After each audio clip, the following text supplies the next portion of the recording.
तो भगवान नाम का धन संतों के पास होता है जिसे संसार में कोई लूटने वाला नहीं।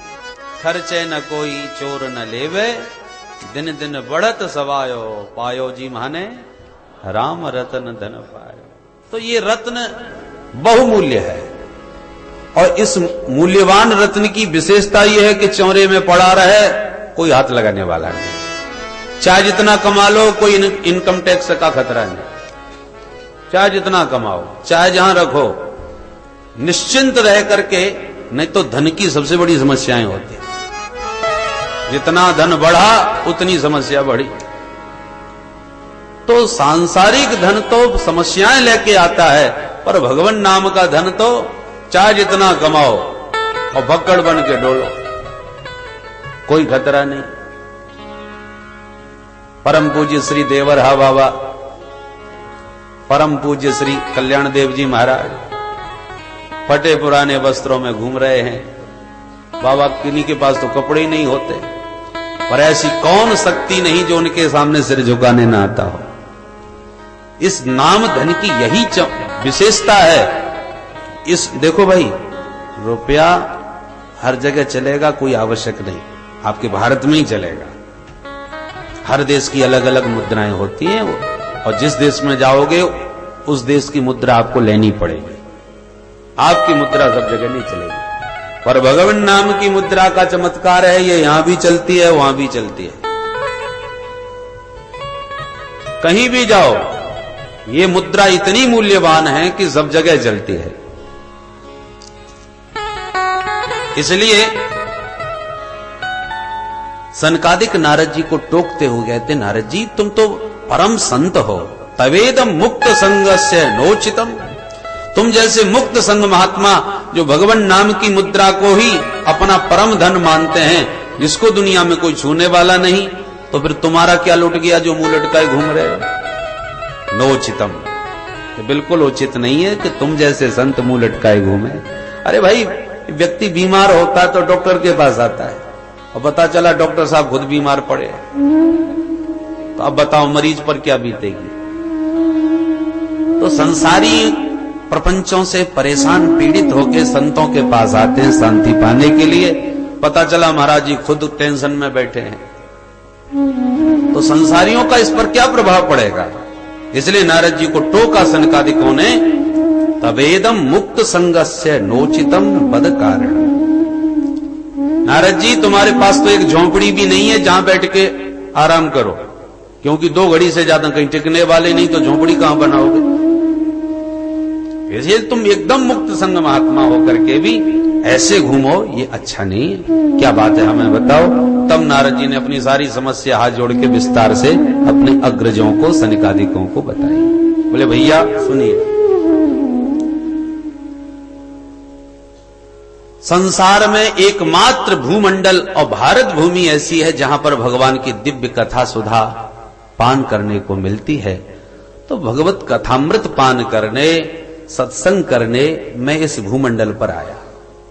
पर इस भारत भूमि में मैंने सर्वत्र भ्रमण करके देख लिया, मेरे को कहीं सत्संग लाभ नहीं मिला। सनकादिक बोले ऐसे घूमने से थोड़ी सत्संग मिलेगा। तीर्थों में जाओ, तीर्थ भूमियों में सत्संग और साधु संत मिलते। नारद जी बोले तो मैं दिल्ली बंबई थोड़ी घूमा था, तीर्थों में ही गया था। किन किन तीर्थों में गया? बोले कोई नहीं छोड़ा महाराज। पुष्करम च प्रयागम च काशीम गोदावरीम तथा हरिक्षेत्रम कुरुक्षेत्रम श्रीरंगम सेतुबंधनम एवमादिषु तीर्थेषु भ्रममाण इतस्ततः। इन सारे तीर्थों में मैंने इधर से उधर भ्रमण किया, पर ना पश्यम कुत्रचित् शर्मा मनः संतोष कारकम। मेरे मन को शांति मिले, मुझे दिव्य भगवान की कथा सुनने को प्राप्त हो, ऐसा कहीं भी वातावरण मुझे नहीं मिला। जब कहीं भी सत्संग लाभ तीर्थों में नहीं मिला, मैं बहुत परेशान हो गया, अशांत हो गया। मैंने फिर संतों को ढूंढना प्रारंभ किया, क्योंकि संतों के यहां सत्संग मिलेगा। फिर बोले पाखंड निरता संत विरक्ता सपरिग्रह मैंने देखा संतों में पाखंड की प्रवृत्ति होती जा रही है। पाखंड मतलब पापस्य खंडः पाखंडः, जो पाप का ही एक खंड है, एक अंग है। तो जिसको धर्म का अंग होना चाहिए वो पाप का अंग बनता जा रहा है। पाप में प्रवृत्ति, जिनको विरक्ता सपरिग्रह, मैंने विरक्तों के बड़े बड़े भवन देखे। ये बंगला किसका है? बोले त्यागी जी महाराज का। ये बच्चे किसके हैं? बोले ब्रह्मचारी जी महाराज के। और ये इतना हल्ला कहां मच रहा है? बोले मौनी बाबा के आश्रम में। बोलो राधे राधे राधे राधे। मैंने देखा रे राम राम। फिर मैंने सोचा कि चलो गृहस्थों को देख लेते हैं, शायद इनकी यहां शांति हो। तो मैं गृहस्थों के यहां भी गया। फिर क्या देखा? बोले तरुणी प्रभुता गे श्यालको बुद्धिदायक, कन्या विक्रयणो लोभात दंपतीनां च कल्कनम्।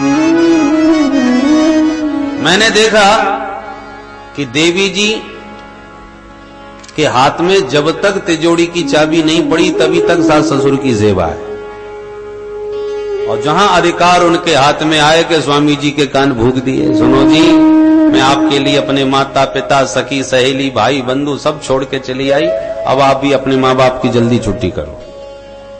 मैंने भी जोड़े, आप भी जोड़ो। तरुणी प्रभुता आगे है, उसका प्रभुत्व चलता है। और किसी बात में और परामर्श की आवश्यकता पड़ जाए घर में कि ये काम किया जाए कि न किया जाए, तो ससुराल से साले साहब को बुलाया जाता है। वो जो कहेंगे वही होगा। श्यालको बुद्धिदायक। संबंधों की ये स्थिति गृहस्थों के यहां होती जा रही है कि कन्या विक्रयणो लोभात, लोभ इतना ज्यादा भर गया है कि बेटा बेटियों का भी क्रय विक्रय होने लगा है, सौदेबाजी होने लगी। पहले समधी बन के आते थे, मतलब बुद्धि विचार जिनके सम हो वो समधी, पर आज जहां सौदा पट जाए वही समधी। विचार बने न बने, मिले न मिले, सौदा मुंह मांगा होना चाहिए, इतने देंगे। तो जब विचारों में वैमनस्य होता है, विचारों में जब सामंजस्य ठीक नहीं बैठा और केवल संपत्ति और सौदे के आधार पर संबंध बना है, तो वो संबंध कब तक चलेगा? इसलिए दाम्पत्य जीवन में महासंग्राम मचा हुआ है। दंपती नाम च कलकनम, भयंकर दंपत्य जीवन में कलह मचा है। ये मैंने गृहस्थों की दुर्दशा देखी, मेरा तो सिर चकरा गया। हे भगवान, न संतों के यहां शांति न गृहस्थों के यहां। मैं आया था शांति के लिए, पर देख देख के क्रांति मच गई मेरे चित्त में। मैंने सोचा अब कहां जाऊं? मुझे तुरंत ध्यान आया कि चलो श्री धाम वृंदावन चलते हैं। यामुनम तटमापन्नो यत्र लीला हरेर भूत, भगवान की परम पावन क्रीड़ास्थली यमुना के तट ब्रज भूमि में अवश्य आनंद आएगा। ऐसा विचार करके मैं सीधा वृंदावन पहुंचा महाराज। तत्राश्चर्यं मया दृष्टं श्रूयतां तन्मुनीश्वरा। उस वृंदावन में भी एक बड़ा विचित्र आश्चर्य देखा, वो भी सुन लीजिए महाराज। वहां क्या देखा? एका तु तरुणी तत्र निषन्ना खिन्न मानसा। जमुना के किनारे एक युवती बैठी बैठी रो रही है। दो बुढ़े उसके सामने बेहोश पड़े हैं और कई देवियां उसको घेर के बैठी हैं, जो कोई हवा कर रही है, कोई पानी पिला रही है, कोई सेवा कर रही है। उस देवी का रुदन सुन के मुझे बड़ी दया आ गई, तो मैं दौड़ के उसके पास गया। फिर मैंने देखा कि देवियां ही देवियां बैठी हैं। तो स्त्री समुदाय में विरक्त संतों को बिन मतलब के नहीं जाना चाहिए। अब मैं इन देवियों के बीच में घुस के जाऊं और पूछूं, कहो देवी क्यों रो रही हो, क्या कष्ट है?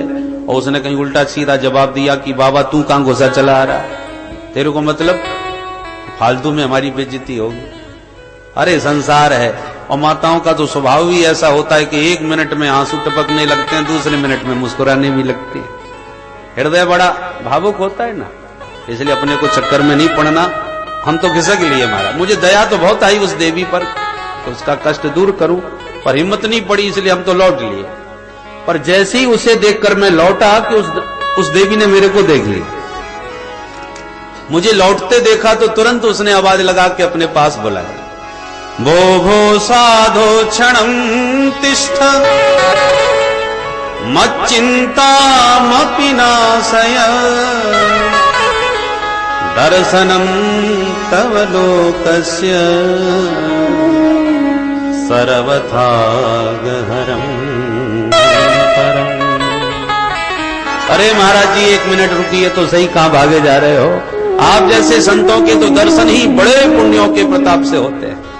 यदा भाग्यम भवेद भूरी भवतो दर्शनम तदा। मेरे तो न जाने कितने जन्मों के भाग्योदय हुआ जो आपका दर्शन प्राप्त हुआ।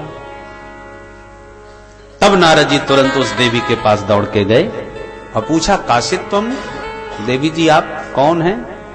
बद देवी सविस्तारम स्वस्य दुखस्य कारणम।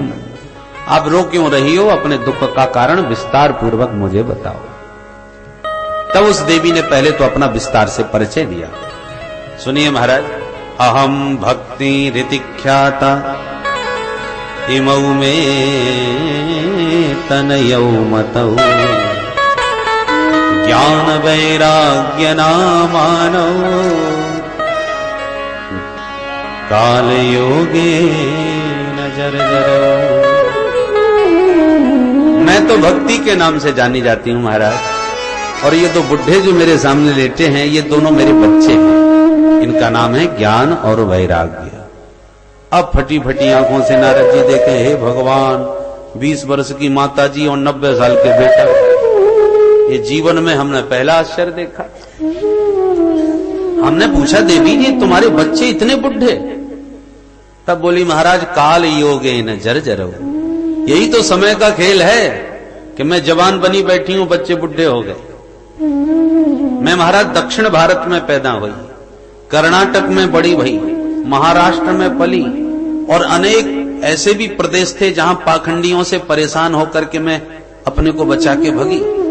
पर जैसी मैं ब्रज भूमि में वृंदारण्य में प्रविष्ट हुई तो जाता हम तरुणी।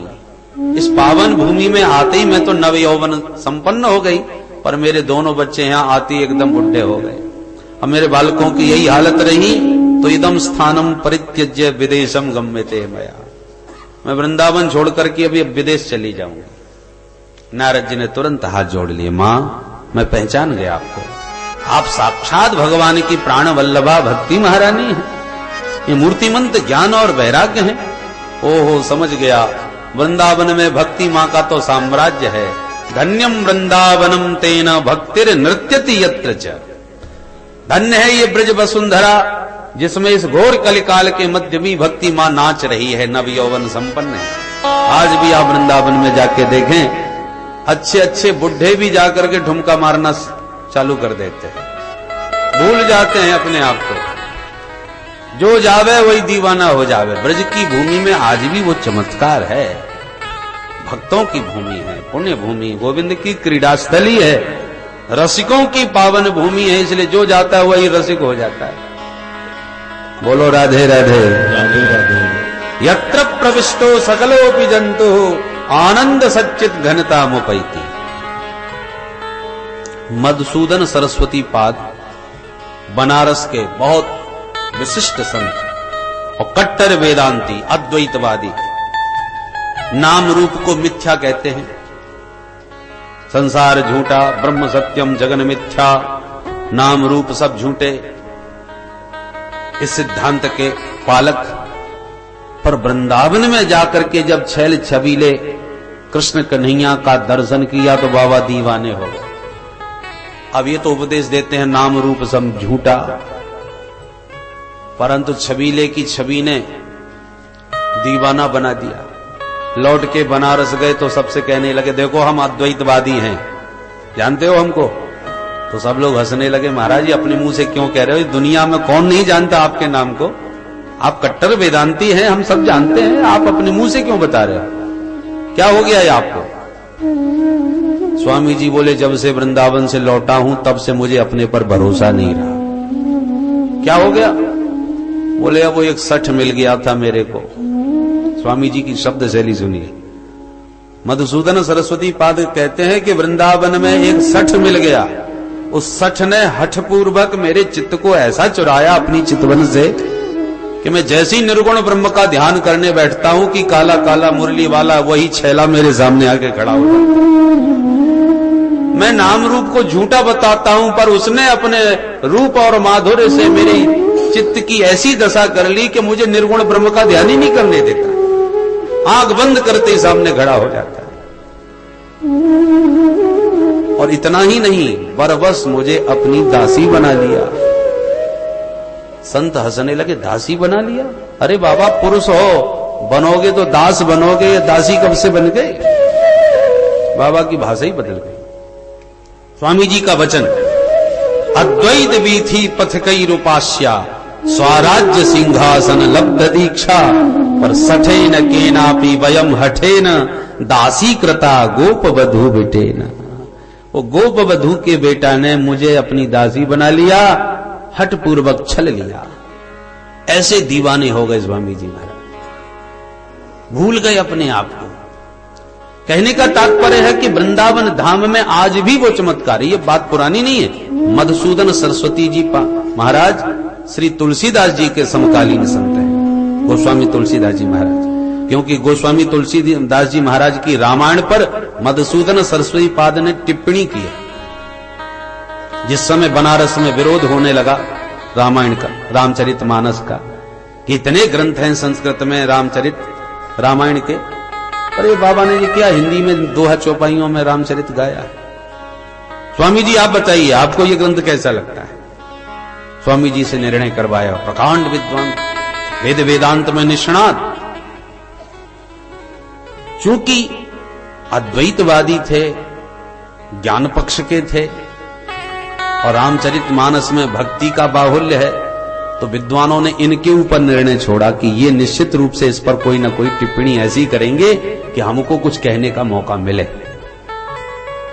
स्वामी जी से कहा, आप ही देखिए महाराज जी क्या लिख रखा है। स्वामी जी बोले, पहले पढ़ लूं, उसके बाद में कुछ कहूंगा। स्वामी जी महाराज ने रामचरितमानस का अवलोकन किया। फिर विद्वानों ने पूछा, महाराज आप बताइए आपको कैसा लगा?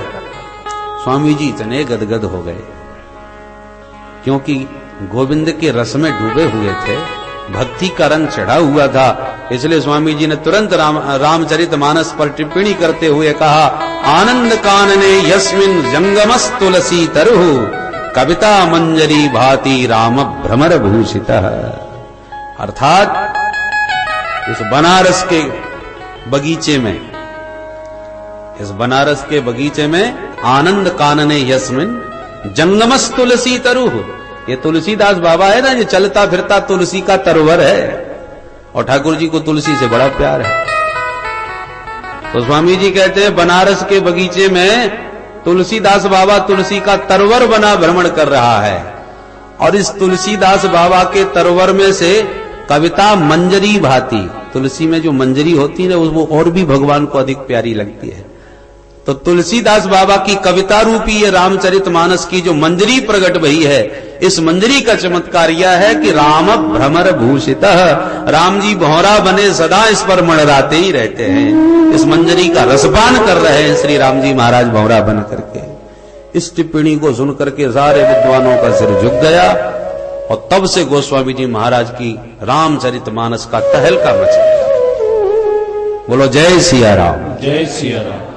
और इन्हीं श्री स्वामी जी महाराज का यह प्रसिद्ध श्लोक है, बंसी विभूषित करान्नवनीरदाभा। ये स्वामी जी का ही श्लोक है। जहां नाम रूप का मिथ्या कहने वाले थे, वो स्वामी जी महाराज कन्हैया के इतने दीवाने हो गए कि अंत में कहते, कृष्णात् परम किमपि तत्त्वमहं न जाने। श्री कृष्ण से परे भी कोई तत्व है मैं नहीं जानता। एकमात्र जिस तत्व का प्रतिपादन शास्त्रों में किया गया है, वो एकमात्र तत्व कोई और नहीं, साक्षात श्री कृष्ण कन्हैया ही हैं। ऐसी घोषणा श्री स्वामी जी महाराज ने कर दी। इतने दीवाने हो गए। तो धन्यम वृंदावनम तेन भक्तिर नृत्यति यत्र च। धन्य है ये ब्रज वसुंधरा।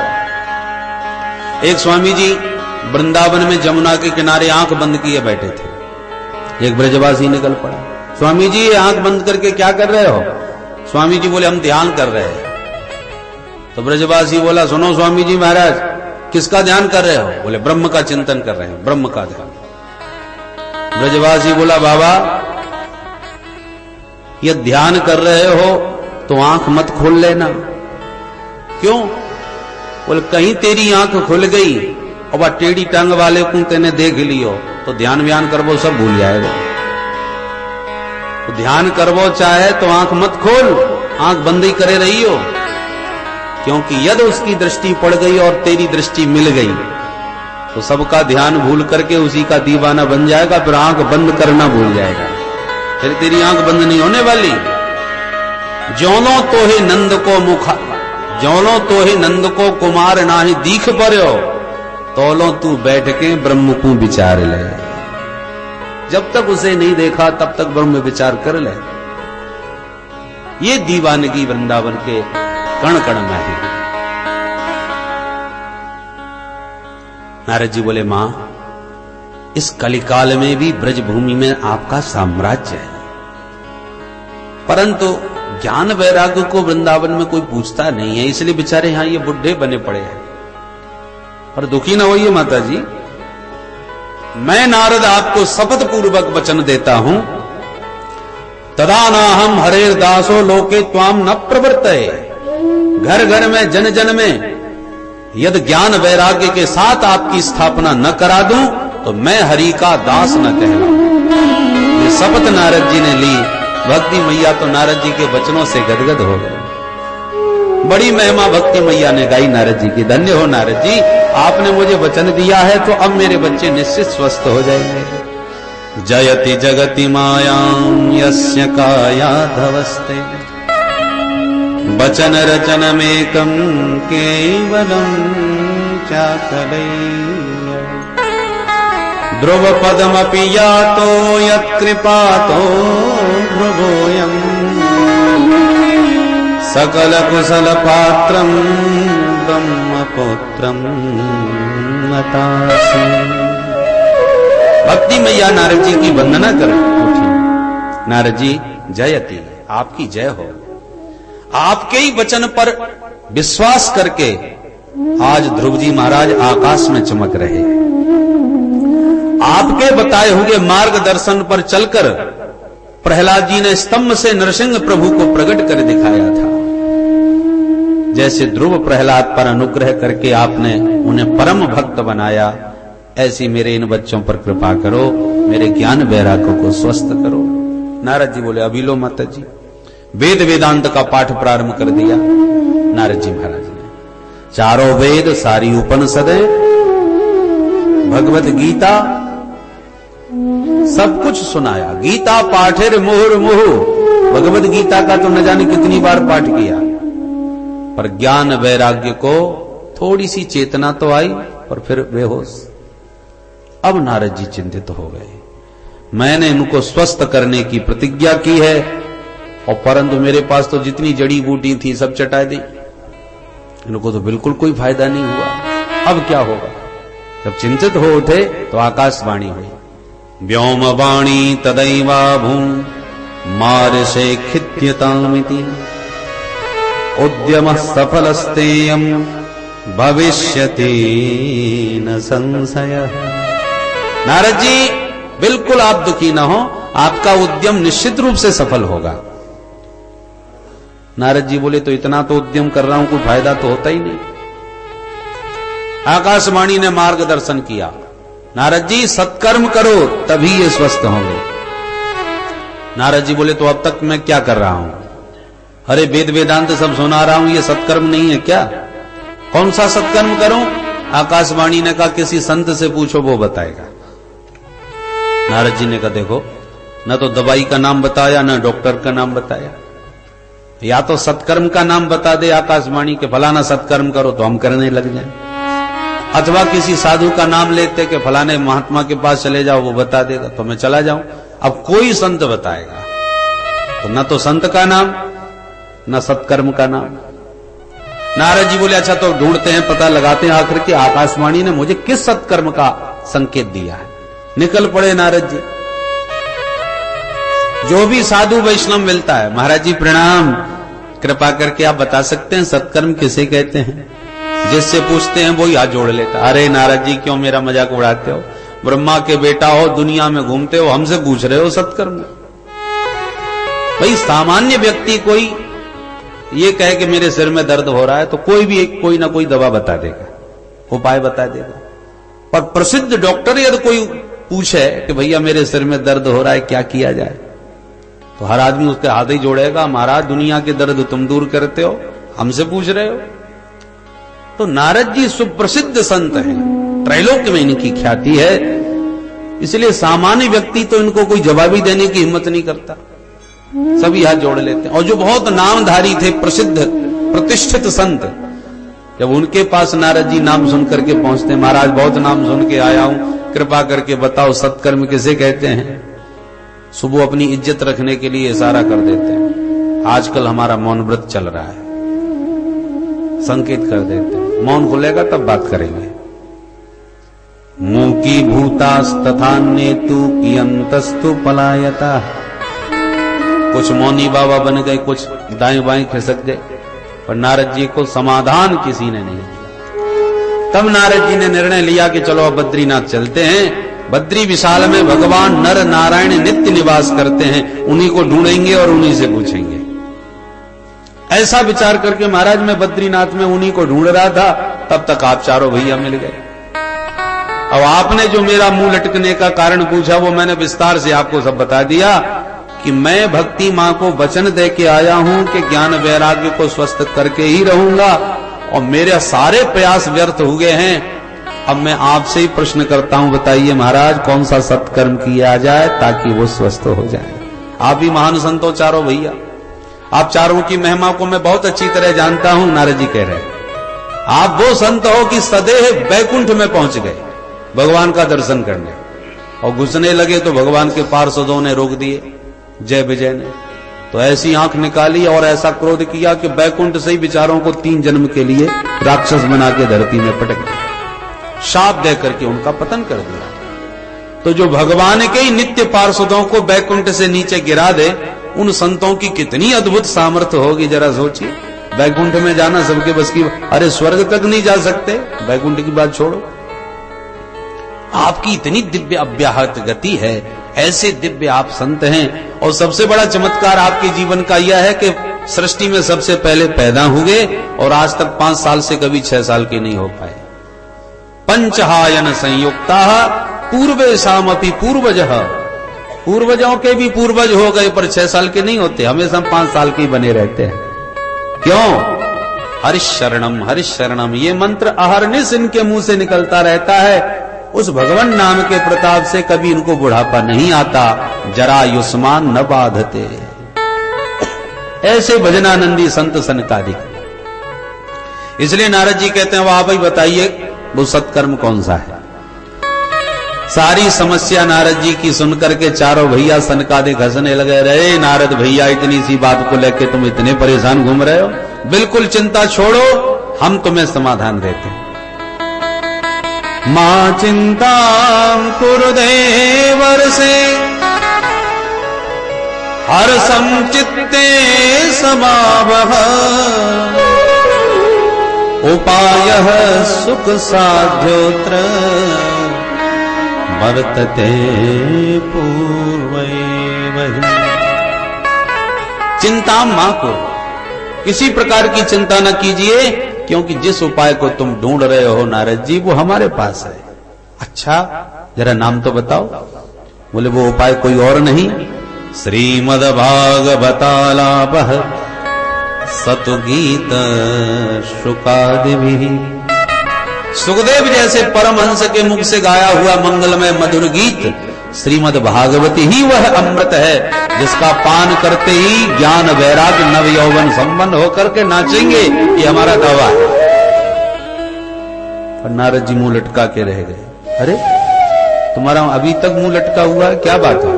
नारद जी बोले हमें आपकी बात पर जरा संदेह है। क्या संदेह है भाई? नारद जी बोले जब मैंने उन्हें चारों वेद सुना दिए, सारी उपनिषदें सुना दी, उनसे तो कुछ फायदा हुआ नहीं, तो मैं जानना चाहता हूं भागवत में ऐसी क्या विशेषता है जो उनको लाभ मिल जाएगा। अरे भाई, अपोलो में जो इलाज